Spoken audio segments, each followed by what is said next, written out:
Salut, c'est Pierre Martin. Sur cette chaîne, je partage ma passion pour les voitures avec des essais, des astuces et des conseils d'entretien. Revenons donc au sujet de la vidéo.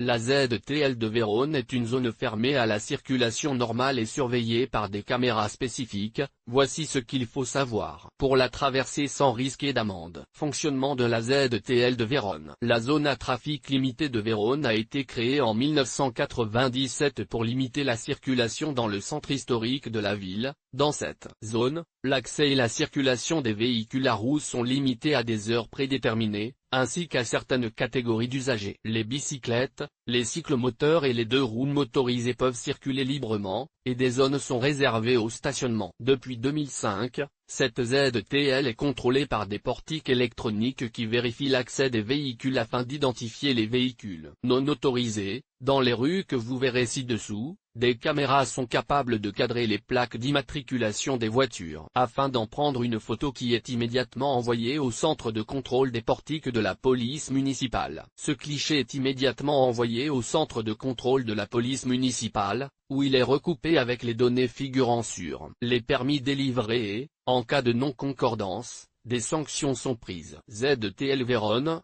les zones incluses. La ZTL Vérone est délimitée par le coude intérieur de l'Adige, entre Ponte Scalgero di Castelvecchio et Ponte Aleardi, via Ponte Aleardi, via Pallone, Largo Divisione Pasubio, via de Glialpini, Piazza Bra, via Roma, via Daniel Manin, Vicolo San Silvestro et Corso Castelvecchio. Les points d'accès vidéo surveillés sont plutôt situés dans la zone du front de mer de Rubel et Panvigno, ainsi que via Leoni, via Malenza, via Cantor, via Dogana, via Frata, via Nisa, Piazzetta Municipio, Ponte Garibaldi et Riva San Lorenzo. En outre, à partir du 1er février 2019, 3 portes de sortie supplémentaires seront mises en service pour contrôler les sorties. En dehors des heures d'ouverture, à via Nisa, Ponte Garibaldi et à côté de l'hôtel de ville. Heure et jour d'ouverture de la ZTL de Vérone. Les caméras qui enregistrent les voitures ne peuvent accéder à la ZTL de Vérone sans permis que du lundi au vendredi,